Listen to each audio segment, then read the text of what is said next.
Say hello to a new friend on an old road.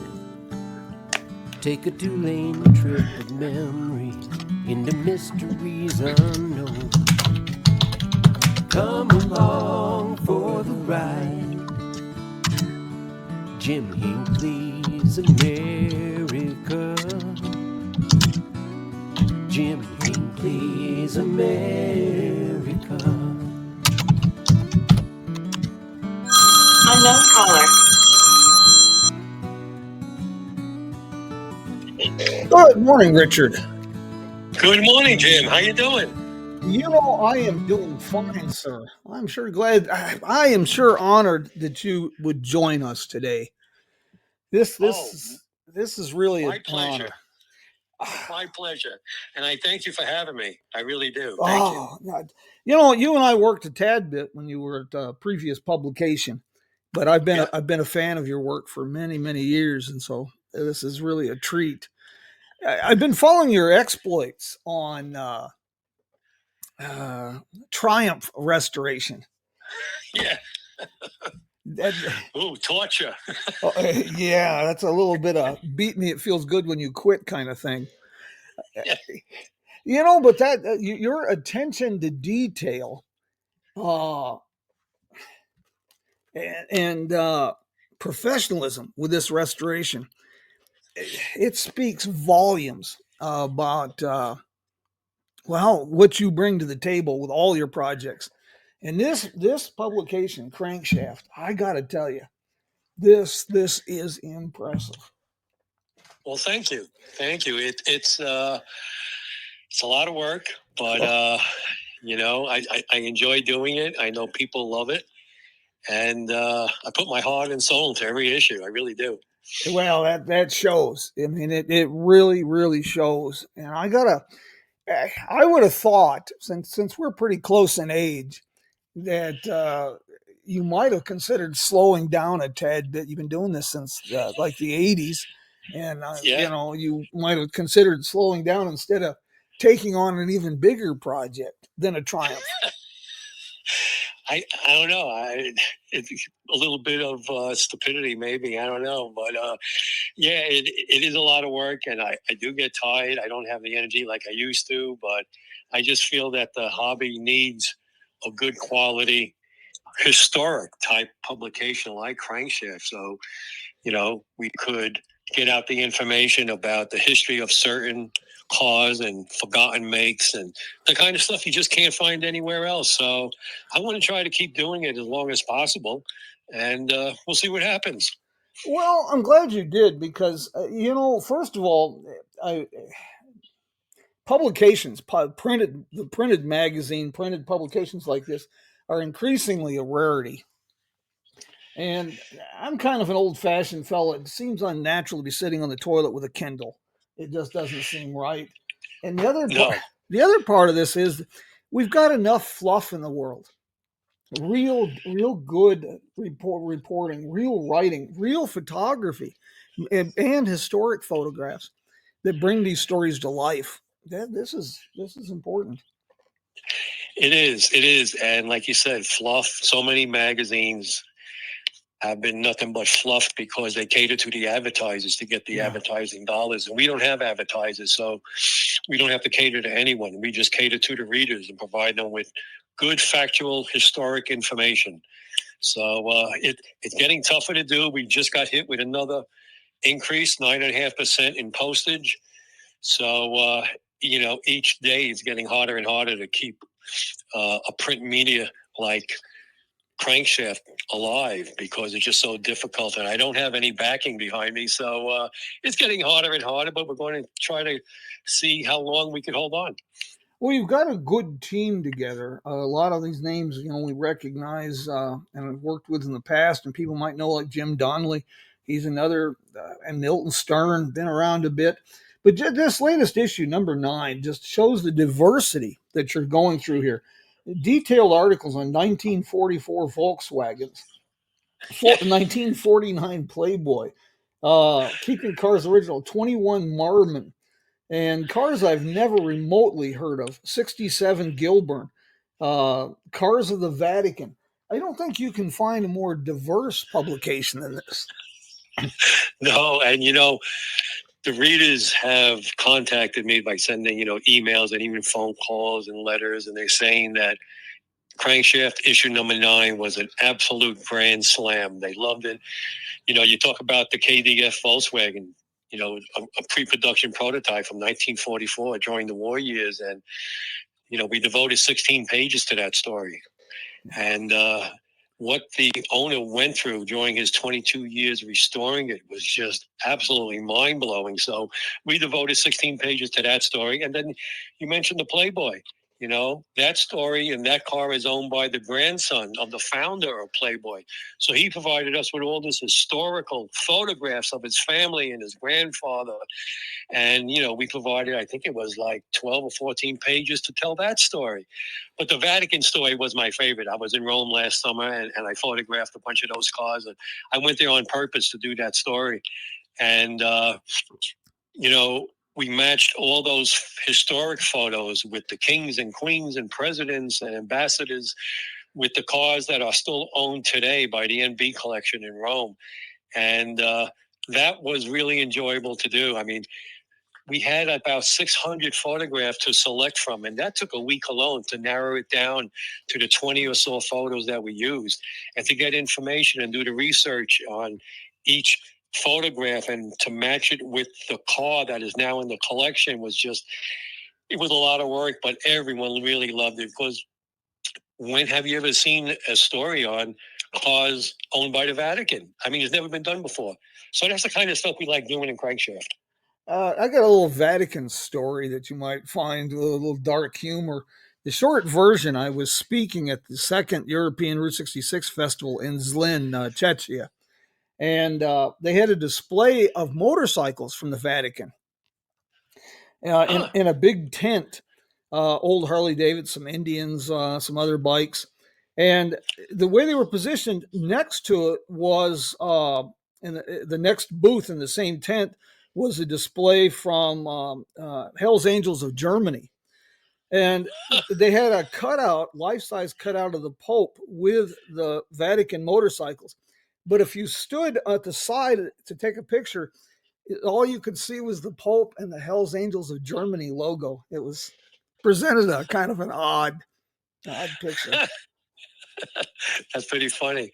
Yeah, it's amazing what the Vatican has bought and owned through the years. And a lot of that stuff was, when they finished using it, it was kind of just sold off to local, people and shops in Italy. And, Nicola Bulgari of the NB collection, he was, absolutely fascinated with all the automobiles owned by the Vatican through the years. And, he had the wherewithal to buy them all up and to restore them or preserve the original ones that were in good condition. And they're all sitting in a nice, little collection in Rome. And it's the kind of place where you would never know. You pass this building and go, wow, all the cars from the Vatican through the years are in that building? Really? It's like you would never know it. But it was very exciting to be part of that story. It really was. It's really great to see this kind of writing and this kind of dedication and work. I was privileged some years back when Cars and Parts was still going. I was associate editor and I wrote a monthly column called The Independent Thinker. And I really enjoyed the response I got from profiling obscure people in the auto industry, like Ralph Teeter, the blind inventor. I just really derived tremendous satisfaction from the response I got. That it inspired people and that people were learning something. Yeah, it's amazing. You don't realize it. Like, you're sitting down at your desk by yourself and you're writing this story. But once it gets out there, it's amazing how you inspire so many people and people take to it and it makes them feel good. And, it's just a wonderful feeling when people get back in touch with you and they send you emails and they tell you what a great story it was or how you touched them or brought back some great memories. So, I guess that's the plus side of, staying in your office for days on end and you're going crazy writing this stuff. But in the end, you're really helping a lot of people with some great memories. You really are. Well, and you're preserving something for another generation. Yes. And you know, Yep. I'm kind of odd on this. I am a strong believer that we're all blessed with gifts and talents, and we have a responsibility to develop those to be a blessing unto other people. And the money, well, it's important because we're used to eating on a regular basis. And if your wife's like mine, she's picky. She wants hot water and electricity. But Yeah. but there's we just have a responsibility to do these things and preserve this. And this work that you've done here, it, it reflects your 40 plus years of dedication to this hobby, this industry. It's truly impressive, and I hope I don't give you that swell your head so your hat don't fit. But you know, this is impressive. Well, thank you. Thank you. You know, I always wanted to do a magazine like this. And technically, it's really not a magazine. It's really a soft cover book. It is. Yes. We're now 224 pages and no advertising. And a lot of people are calling it a modern day automobile quarterly, but we're more than twice the size of automobile quarterly because that was only like 98 pages. We're 224. And I write most of it. So it takes me about 6-7 months to write each issue. It really does take a long time. But again, I really feel that this hobby needs this information out there because you just can't find it anywhere else. It really is difficult to find. Yeah, and it's interesting, you know. It's I have trouble, and I'm sure most people my age do, but I have trouble when I have trouble grasping seeing a Ford Taurus SHO listed as an historic vehicle or a collector car. It just, you know, yeah, I have trouble with this. But you've masterfully done this, you know, bringing all generations together. Diversity is the key here. Yes, I always felt that you have to have a good variety to make a magazine or a book interesting. You know, you have to put your personal preferences aside. Sure. And you have to just give people variety. And not just variety, but you have to, you know, give them stories and features that are very interesting, the kind of stuff you can't find anywhere else. But you want to engage the readers. You want to make them come back for more. And you want to leave them, you know, with their mouths open. So, wow, that was a great story. Where did I ever see a story on a Gilbern before? You know? Right. But that's what I do. I go to a lot of car shows and I zero in on a car that I feel that has been overlooked and something that is interesting and people would want to read about. And then, you know, I make arrangements with the owner. And there have been features in this magazine that I've driven 10 hours just to photograph and then turn around and come and drive home in one day. And sometimes I do that because I really feel that particular car is worth being in the spotlight because other publications never gave it the spotlight. So, you know, we have 57 Chevys and 69 Camaros and Shelby Mustang. All those cars, you know, they're wonderful automobiles, but they've been done to death. Right. You know, all those stories have been redone over and over again. So what are you going to provide the reader with? You know, you're not going to give them anything new. So like in the next issue, I found a one-off bodied Stevens Duryea. It's the only one known to exist. So I'm going to have to drive 6 hours just to photograph that. Then I'm going to go up to Michigan just for one day to photograph a Triumph Dolomite, which is very rare in this country. You don't see those. And, you know, we got it possibly on a Nash Healey collector that owns several Nash Healeys. And we have an incredible story coming in the next issue on a Nash Le Mans sedan, which is uber rare, that has been perfectly restored. So that car is about 9 hours away. So I'm going to have to do an overnight, you know, to get 2 or 3 features for the next issue. But if I have to travel, you know, like I said, a full day on the road just to photograph one car for this magazine, I will. Why not? It's worth it. It's something you enjoy doing too. Hey, you know,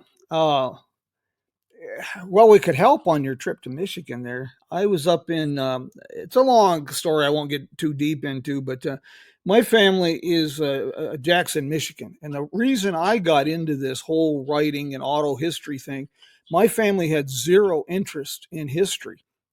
My grandfather was born in 1865. He was 63 when my dad was born. And my grandmother's house on Hinckley Boulevard, we'd go visit, and my grandmother had a picture of Henry Ford and my grandfather on the front porch of the house. And, Wow. and I'd ask about it all growing up, and my grandmother's all she said was, I don't know, Fred and Henry did projects together. They had no interest, you know. But Jackson, Michigan, every time I go back and I'm in the area, I do more research than my grandfather. There's a couple of things there that would be really of interest to you. I think there's the Commercial Exchange building, the office complex. Most of the factory complex is gone or being torn down or is in bad shape. Surprisingly, the headquarters office complex for the Jackson Automobile Company, which went on to become bought by Spartan, the building, is intact and used for offices with a lot of its original architectural details.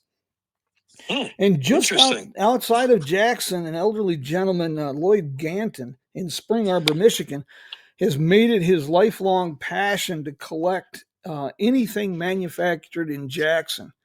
And he has like 21 or 22 cars from the 25 companies that were manufacturing automobiles in Jackson, as well as Spartan radios, Spartan horns, and God only knows what else.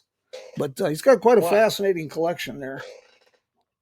Yeah, there's so much history out there that is being lost, unfortunately. Yes. So, that's the sad part of it all. And once it's gone, it's gone. So it's good to know about all these, companies that are somewhat still around, or these little towns where they cropped up, and you could go to the historic societies and you could get some great photos that have never been seen before. So yeah, that's, learning the history of not only the automobiles, but this country is just absolutely fabulous. I just love it. I really do. Yeah, the American story. Well, another one I found when I was in Michigan, and of course, in my mind, I have these incredible advertising campaigns that come up with. But in Jonesville, Michigan, just south of Jackson, there was a Deal, DEAL, the Deal Automobile Company, and there's still a Deal. There's a Deal sitting on the show on the City Hall floor in Jonesville. Yeah, and the factory is still there. It's been converted to apartments. And apparently during the 50s, my dad said it was always better to fill your head with useless knowledge than no knowledge at all. That was the largest manufacturer of Barbie doll accessories. Really? Yeah. Wow. That's pretty interesting. I mean, there was so much out there to learn about this country and the companies that manufactured products and where they were located in some of these obscure towns. It really is fascinating. And I wish they taught more history in schools nowadays, because, it's really important for the younger generation to know about this country and the things that we manufactured and built and made and all that kind of stuff. It really is important. Well, that's why I started this. I never wanted this Jim Hinckley's America to be a Jim show. It's about people like yourself. You have such a fascinating story yourself. And the publication, it's about the people behind these companies. And you do that very well with Crankshaft. It's not just about the cars, it's the people behind the cars, the people who are restoring them, the people who designed them, the people who conceived these ideas. And that is the story. It is, because without that background, you really can't place the car in the proper context of how it came about, or, where it is today, or how it was designed and styled and engineered. So you got to know about, some of the people that were involved and the people who made it happen. In fact, I'm writing a story now on a tractor, TRACTA. Was a car built in France in 1929. They only were around for 8 years. And then I'm doing the history and the research on it. And it's been taking me days, but there's no information on a tractor car company in France, very little.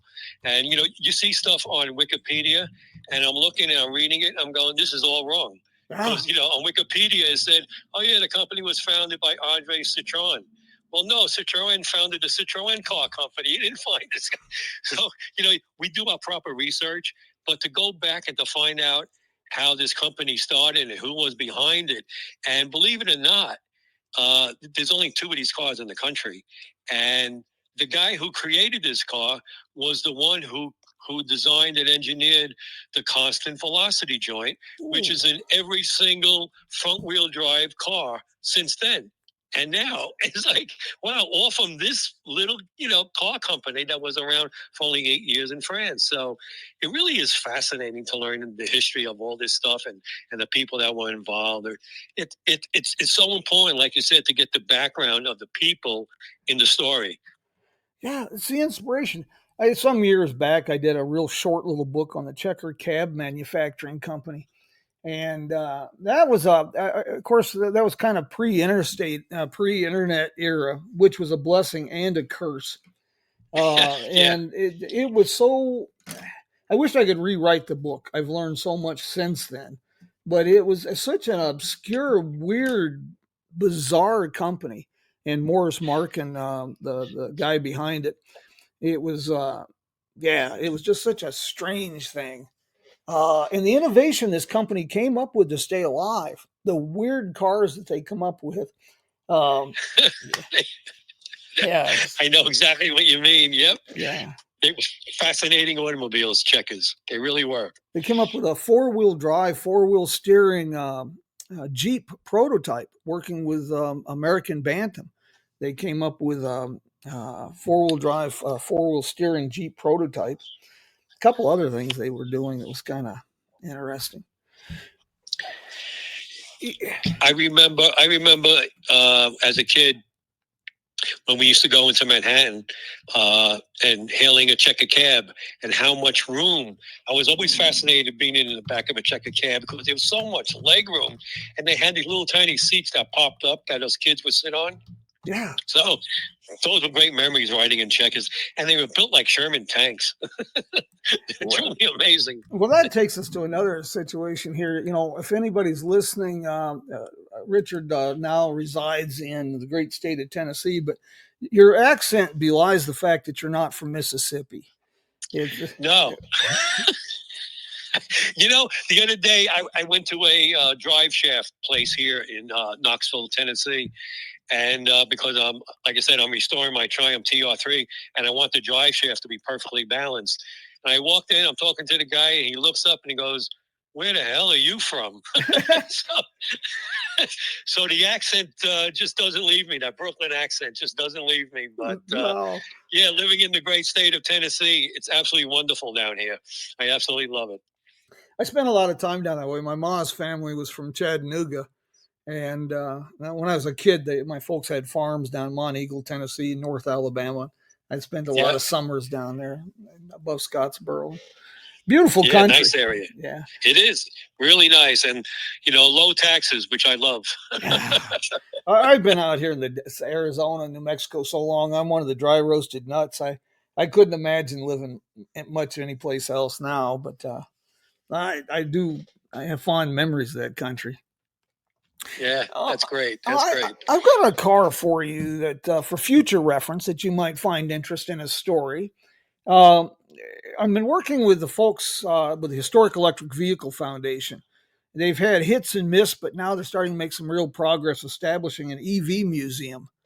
They've got a couple hundred cars, all different years, 1900 forward, including a lot of the really obscure, odd things that they made in the 90s and 80s, 70s, electric vehicles. But they have a Henny kilowatt in their collection. Are you familiar with those?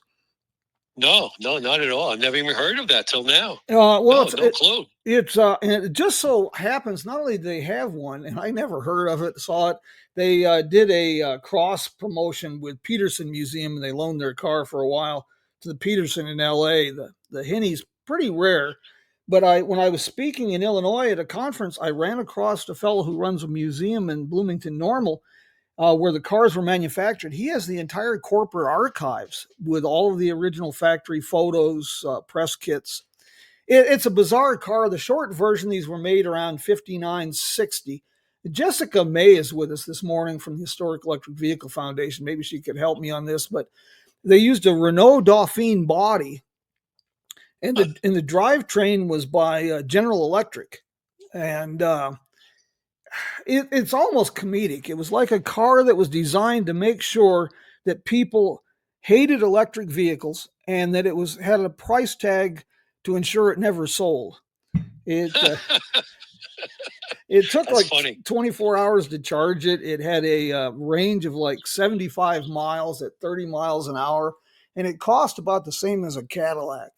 It just, and I say it's just a bizarre little chapter in history. But yeah, it's to look at it, it's a Renault Dauphine, but it's not. And well, like you said, there's a lot of odd chapters yes. in automotive history of people trying new things. And I remember years ago being at the New York Auto Show back in the 80s. They had on a stand a plastic car with real plastic, you know. It's like, you know, it's just, people were trying all kinds of things years ago. And yeah, there is a lot of odd history in the automotive industry, no doubt. Yeah. And you have really, I'm so impressed with your publication here. This, I ordered a copy and had it sent to my son, and I got a couple others I'll have to get out. But this, anybody who's fascinated with automotive history, curiosities, and you might even be inspired to buy a Triumph and restore it. I don't know. Well, you got to be a glutton for punishment if you want to restore a Triumph. Oh my God! You know, I was in the garage yesterday and I'm working on one of the fenders, and I'm sanding the inside of the fender. And my wife comes over. She goes, "You're insane. No one's going to see the inside of that fender once you put it back on the car." I said, "Yeah, but I know that there's this speck of rust, and I don't want the rust to come through in 30 years when I'm, you know, I may not be here." And it's like, we got to preserve these things. So I'm trying to do things the best I can. So, you know, restoring old cars is a great hobby. It's very rewarding when you take something old and you make it new again.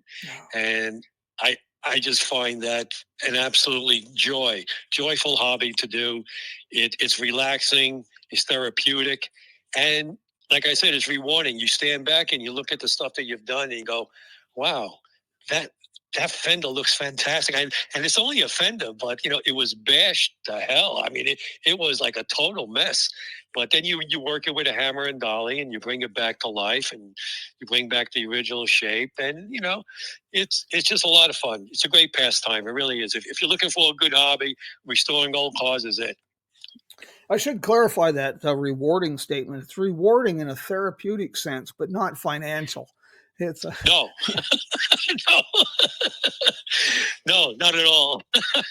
Especially the cost of materials today. Yeah. You know, I bought a gallon of primer recently, and it was like, you know, $90, and that wasn't even the top of the line primer. So, you know, supplies are very expensive today. Yeah. So you gotta that's why this car I've been working on it for 15 years, because, you know, my name's not Rockefeller. I just can't afford to do it in one shot. So you do it little by little, you know, and it keeps you occupied, keeps you out of trouble, because your wife always knows where you are. You're in the garage.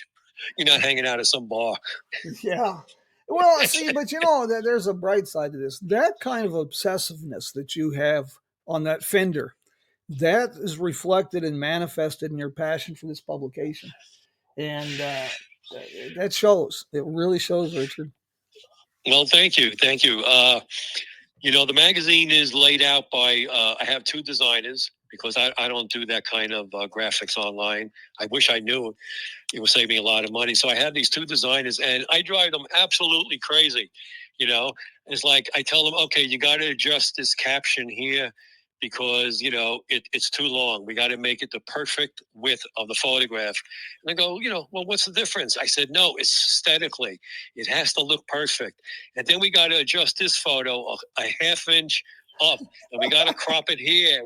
And I drive them insane. And some of these layouts in Crankshaft, they were done 10, 12 times over and over again until it was get it right. And then when I get the magazine from the printer, I sit back, I look at it, I go, oh, look at this mistake.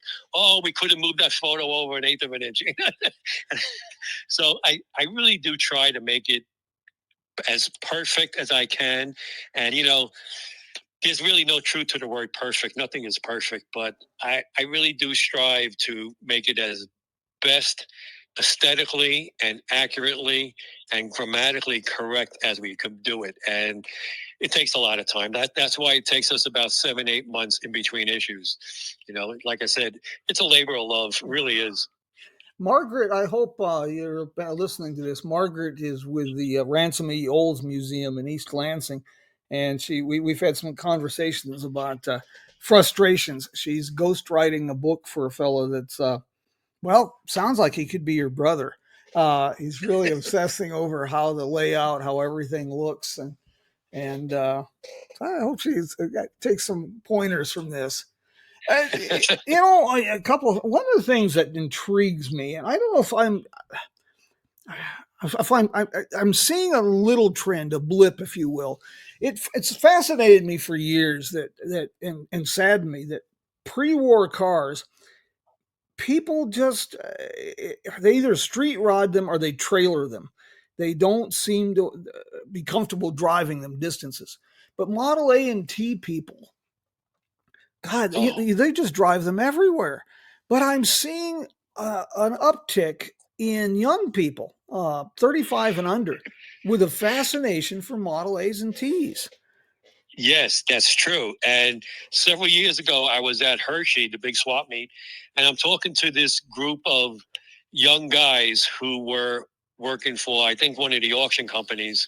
And they were only about 29, 30 years old. And they all told me that they all owned pre-war brass cars, like a 1912 Thumble. They have a Model T. All these, that one had a Pope. All these, 2-cylinder and early pre-World War I cars. And I asked them, I said, you guys are really young. What? Usually, people in your age are into Hondas and Subarus, things like that. And they go, you know what? We're on computers. We're on our phones all day long doing business. We want to get away from the high tech atmosphere of doing stuff. And we find that these brass era cars are so basic and so simple. And it brings us back to an era that we had, no connection with. And they really are enjoying that feeling of being part of the automobile, as opposed to an automobile driving you. They have to drive it, and they have to work on these simple little engines. And these guys, like I said, they were in their late 20s and early 30s, and they love the early stuff. So that's a great sign for the hobby. It really is. Yeah, because that when you get pre-30 actually, let alone pre-World War One, I've been concerned about that for many, many years, because even me, as much as I love automotive and automotive history, much anything before the Model T, Model A, it's a little too much. It's just a little too much. And so I'm glad to see this. There's a couple kids, I call them kids. At my age, anybody's a kid under 50, but they're probably in their mid to late 20s, and they've got a YouTube channel. I'll send you a link. I think you'd find it humorous. They have bought a 1915 Ford, and they're computer geek kids, and they're trying to figure this car out. And their YouTube videos are just hilarious. They're trying to drive down the highway, and one guy's telling the other one, he says, slow this thing down. How fast are we going? They're using their phone, an app on the phone to determine speed. And he says, we're hitting 28 miles an hour. Boy, that must be funny to watch. I would love to see that. I didn't know about it. Yeah, they're pretty good. There's a fella I had on the program a while back, Ryan Thiebold. He has a business up in New Hampshire, Tebow Barnes. Are you familiar? Are you familiar with him? No, not at all. I'll put you in contact with him. He's probably 40. I met him back during COVID. He is an extraordinary young man. The short version, long story, he's obsessed with Model A's and T's. He took his driving test in a 1929 Ford. And during COVID, he wanted to do Route 66. So he was out of work. He threw a sleeping bag, a tool box, and an ice chest in his 1930 Ford, and put a weird platform on top of the car so he could sleep on top because of COVID.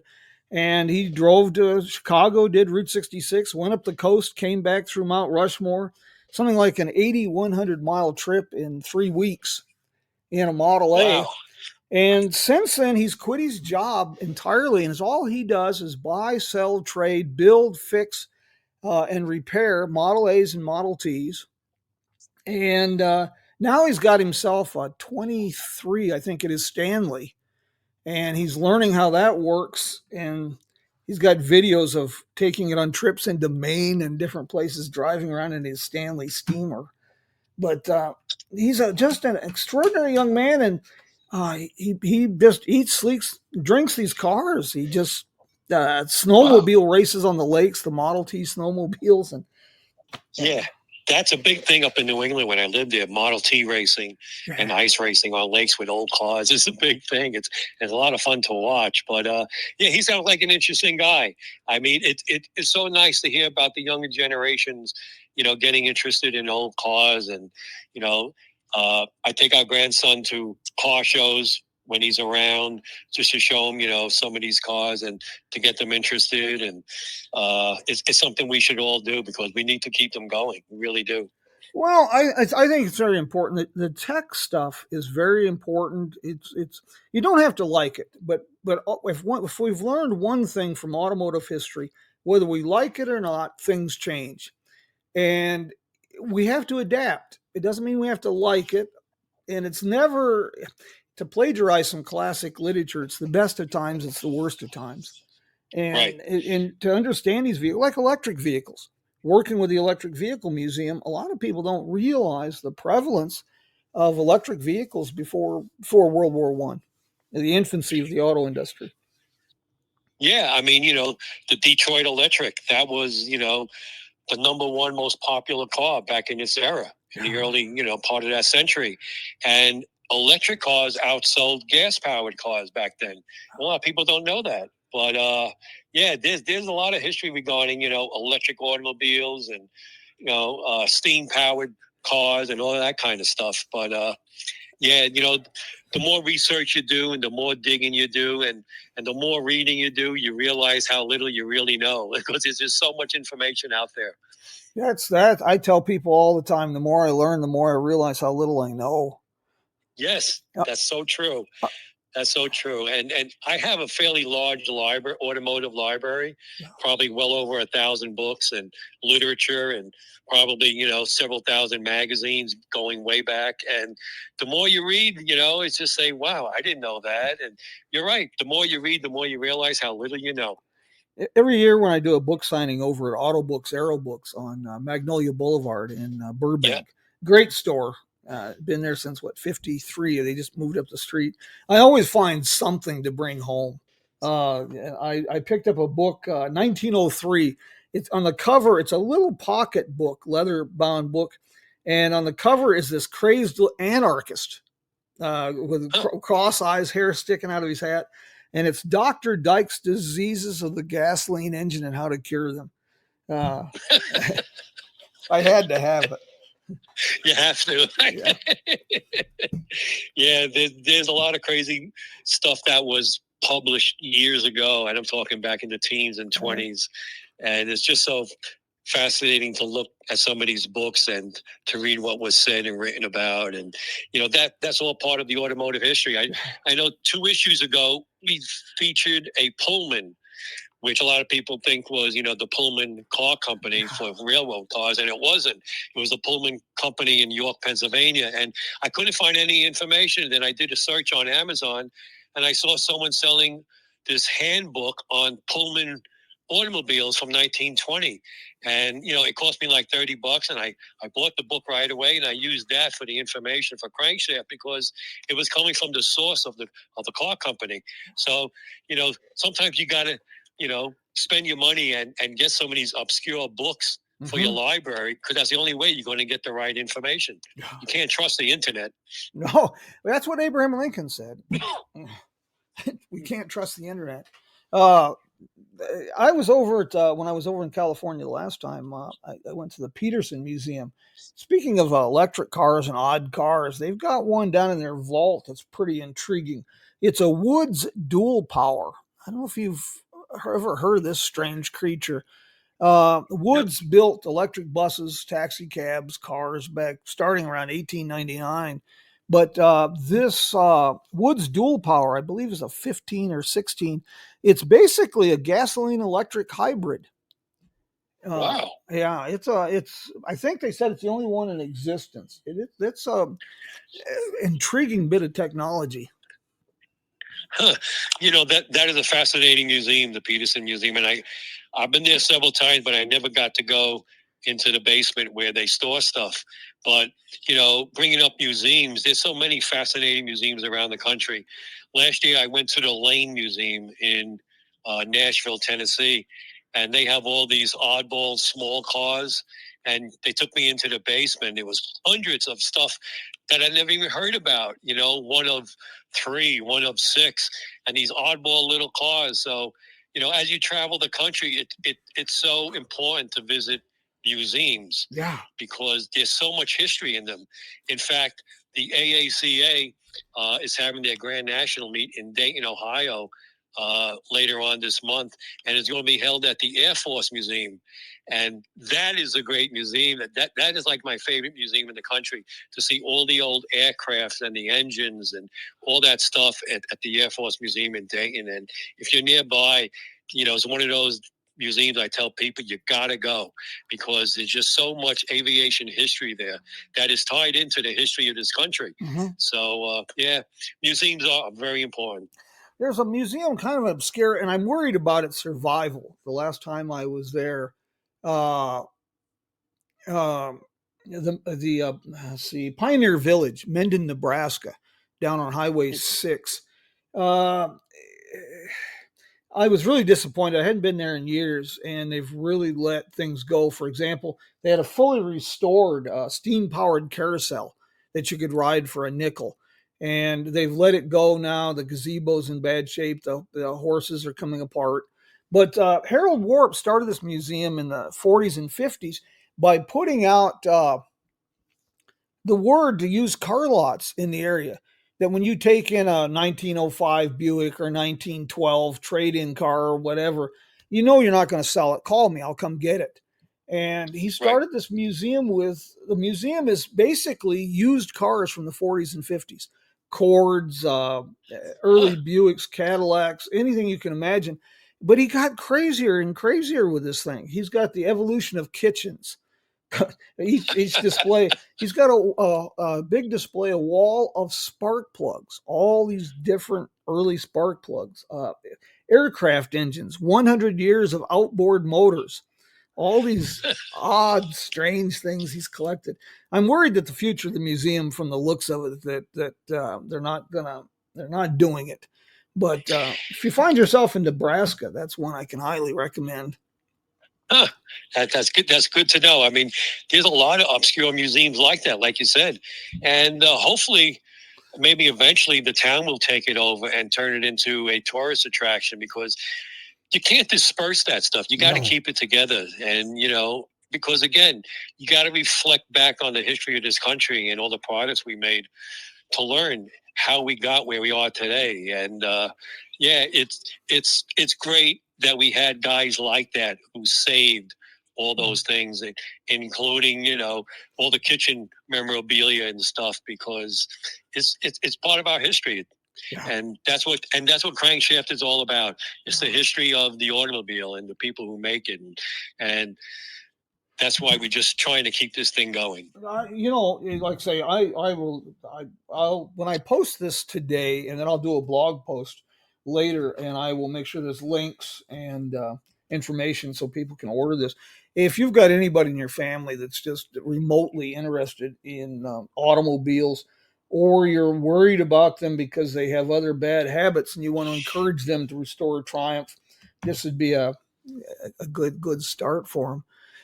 We didn't even get a chance to talk about your role with the Antique Automobile Club of America yet, but that organization has been instrumental for decades in keeping this alive.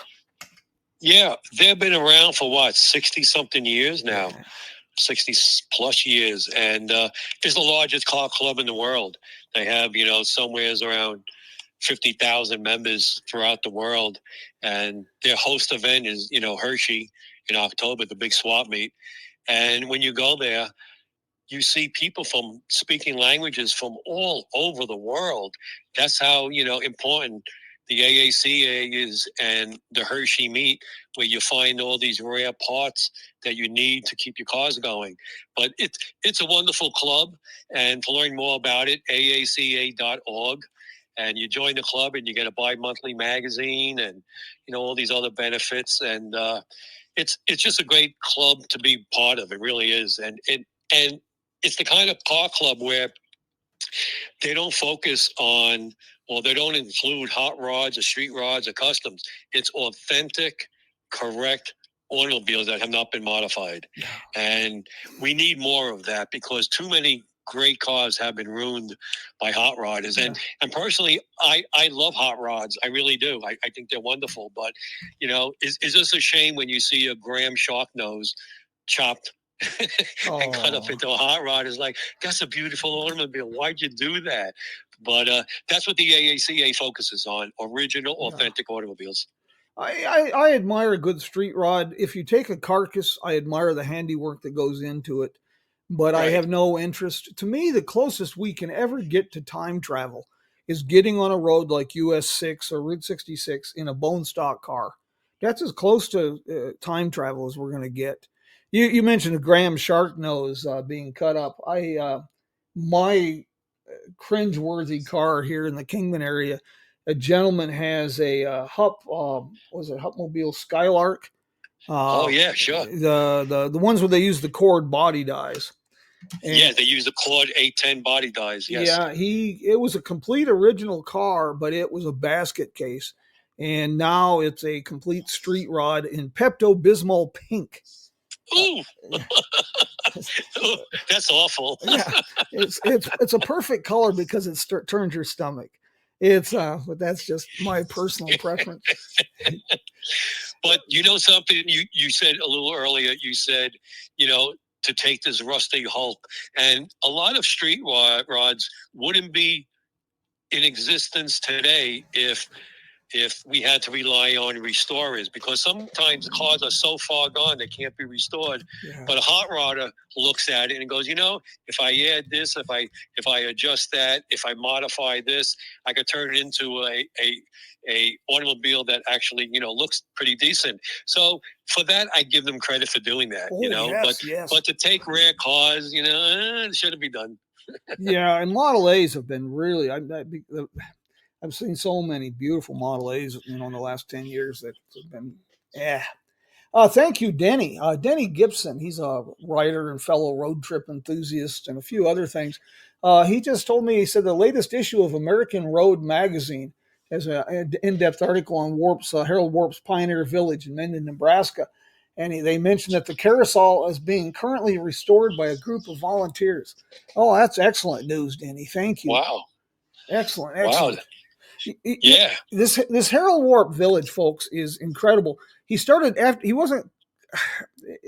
with cars, then he started collecting airplanes, and then aircraft engines, then outboard motors, and then a wall of spark plugs. Then he started collecting porcelain and ceramic doll heads, then cameras, and then he started moving buildings in. Then he started collecting tea sets. He has Abraham Lincoln's tea set. I don't know what. Wow. It's the most eclectic, bizarre place you've ever seen in your life. But it's thank you, Denny. I really appreciate that.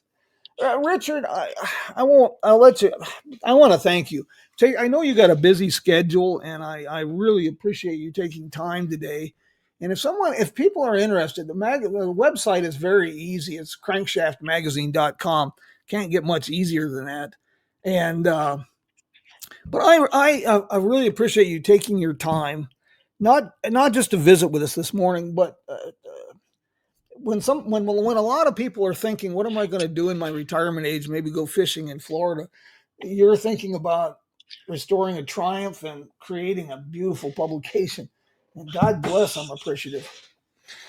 Well, I'm glad you appreciate that. Thank you, Jim. Yeah. You know, I get information, emails, and even note cards from a lot of guys who are well into their 80s, and they tell me how they're looking forward to getting Crankshaft, or how they've been buying magazines for the last 50, 60 years, and Crankshaft is the best magazine that they've ever seen, and that makes me feel great. It really does. And like I said, it's difficult to keep going, but we got to support print media. And we got to keep that going, because it's nothing like sitting on your back porch or in your living room with a magazine or a book, instead of looking at reading from your phone or your laptop. There's just something very personal about that. And we got to keep that going. So that's why I'm going to keep going with, Crankshaft as long as possible. But if you're interested, we still have issue 1 available, believe it or not, with a 16-page story on a Tucker. And those back issues are only $15.95. So, so we have a few of those left over, and a lot of them are sold out. But issue 9, like you said, with the Vatican cars and all that kind of stuff, that was a real grand slam. So I don't know if I could keep it up for the next issue, because that's going to be hard to beat. But we're going to give it a shot. We're going to try our best. Any plans in the future to do a profile on Tatra by chance? I would love to. The Czechoslovakian. I would love to. Yeah. Very, very unique automobile. Yeah, that's a wild story there. Pretty interesting cars. I had a chance to see one of the early ones, and when I was in Czechia at a museum there, I had to ask if I could sit in or drive it. Of course, the answer was no, but I had to ask, just because it was just such an interesting vehicle. Yep. Yeah. There's so many interesting cars out there that like I said, we're doing this tractor from France, and I never even heard of it till I was at a car show in Florida. So there's a lot of obscure stuff, a lot of obscure car companies that came and went in the short period of time in the last century. So, we try to dig up some of that information, but a lot of it, there is no information. So we just have to let it slide by, but we're trying to do a combination of interesting stuff. Like in the next issue, we're going to have, I think we recently did a Barracuda. It was a 66 Barracuda. Yes. And, you compare that to the KDF from 1944, is like they're complete opposites. But that's what we try to do. We try to give people a good mix between cars that they never heard about versus one that they know about. So, by the way, I've always liked those Barracudas. I like that styling a lot. Me too. Yeah. There again, it's what we were talking about. And I could, you could. There's plenty of stories about the 64, 5, 6 Mustangs. The Barracuda, that's a different one. That's a different animal. I like it. Yeah, and it came out before the Mustang, right? Mm-hmm. Didn't it come out? So that was really the original pony car when you think about it.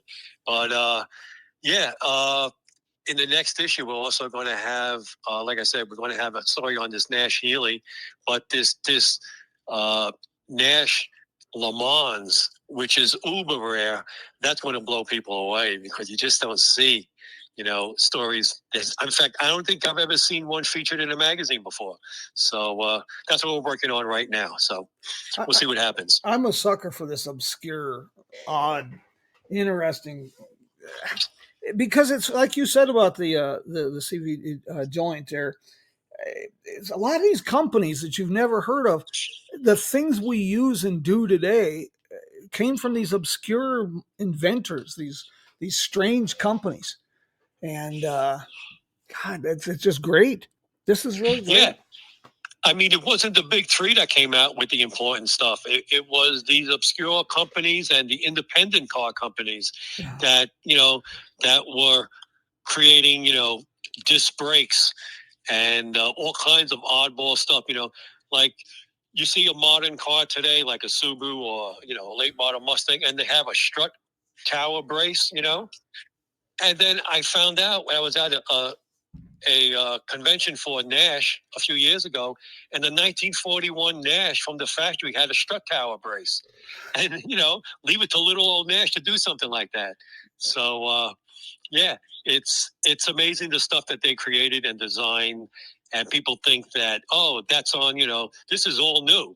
Mhm. This is on this 2020 car. This is new. Well, no, four cams and four valve cylinder heads date back to like 1910. So that's the beauty of learning about automotive history. It really is. There's so much to learn. Yeah, and like you said, the people behind it. God bless. Richard, again, thank you for taking time from your family and schedule today. I have greatly appreciated this. And Sure. Margaret's, I just gave her the website. She's with the R.E. Olds Museum in East Lansing. As soon as you said Tucker, her apparently her ears really perked up on that one. And we've got Jessica with us from the Historic Electric Vehicle Foundation, so you'll probably be hearing from her.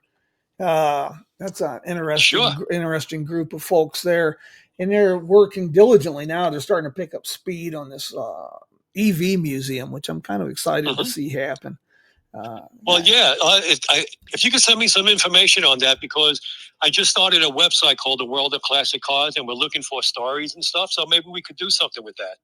I will, and I'll tell you, I'll take it a step further. I'll get you all the information, the contact information on this museum archives on this Henny kilowatt too. It's yeah, that's a strange story, and it's odd because it's so well designed, and the people behind it had just a lengthy track record of technological advancement and successes, and they put their heads together and they came up with this. It's just, yeah. That's great. Yeah. That's great. Richard, thank you. And I hope you have a great weekend, and take it easy in the heat out there sanding on that Triumph. And Margaret. Well, thank you for having me on as a guest. I really appreciate it, Jim. And keep up your great work on Route 66. I mean, that's so important to keep in the forefront of the younger generation, to know that we had such a great highway in this country. So, for all you do, thank you. You bet.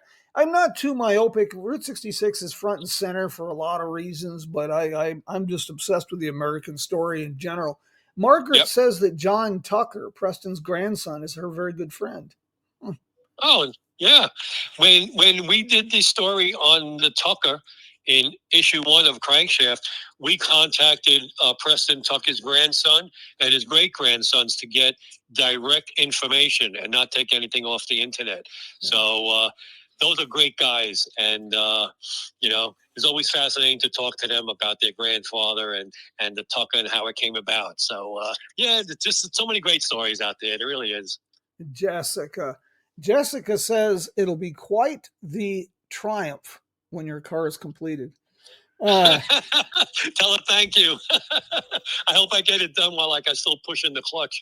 Yes. Well, there's always that problem. Richard, anything I can do, you just holler. And you know what? I got an idea. I'll send you an email. But we got the Route 66 centennial coming up. You got the 250th anniversary of the United States coming up, and I bet you we could do something automotive with that. Yeah. Let me know. We could put our brains together, and maybe we'd come up with something really exciting that would benefit it all. Sure. Sounds good. Let me know. Richard, thank you. Take care, my friend. All right. Bye, Jim. Thanks. Bye-bye. Guys, I hope you enjoyed that as much as I did. Richard and we worked together some years ago as a contributing writer for a couple publications, and it's a long story. We've been doing this for a while, and then when he started this magazine, I asked him, please come join me. This is this Crankshaft, phenomenal magazine. I'll scan a page or two and cover, and I'll include that in a blog post, and I will also include the Crankshaft magazine link when I publish this later today. Next week, you're not going to want to miss this. We are going to do a real road trip inspiring program. We're going to visit with Kathleen Hendrickson. We're going to Las Vegas, and she's going to give us a virtual tour. Now, I'm not talking about the neon and glitz and the Elvis impersonators. I'm talking about the original Las Vegas in New Mexico, one of my favorite towns. Just an absolute amazing place. You're going to really, really like this. And then on the 20th, we're going to visit with Elizabeth Olwig. She's with the Route 66 Association of Missouri. And she going to give us a little bit of insight what young people, a new generation, she's in her mid-20s. We're going to get a little bit of insight about the new generation road trips, what they're looking for, what they're seeing, what their interest is with museums, things of that nature on the 20th. I finally did it. It took me a while. I had some problems. I've got a new learning curve. Long story short, I'm never 100% happy. I'm kind of a perfectionist on these things, so I'm always looking to improve. But if you go to the Jim Hinckley's America YouTube channel, last night I posted a video about the Route 66 Road Fest in Tulsa that I attended a couple weeks ago. I got a behind the scenes. I got to wander around and give you a full tour before the doors opened. And I open it with a little bit of a tour while the doors were open and watching the excited crowds and showing the things. So check that out on our YouTube channel. And let me know what you think. I'll have this program posted this afternoon. Please share it with your friends. Become a subscriber. Become a follower of our Facebook page so you never miss out. And Jim Hinckley's America. It's a shared adventure. And well, that's what we like to do. My friends, do you have any questions before we go? Because I've really enjoyed myself this morning. And I hope you've enjoyed this as much as I have. We'll get it published. I'd like to hear your comments. Drop me a note on all of our projects. Let us know what you would like to see. And let me hear from you. My friends, until we meet again, I guess I will bid you adios, and well, we'll see you again next week. Take care, my friends. Adios. We'll send you out with a little bit of rotin. Joe and Ian, the boys of the road crew at roadcrew66.com. If you need a theme song for your road trip, or you need some road trip inspiration, Joe and Woody and the boys will provide it in spades. Say hello to a new friend on an old road. Take a 2-lane trip of memories into mysteries unknown. Come along for the ride. Jim Hinckley's America. Jim Hinckley's America.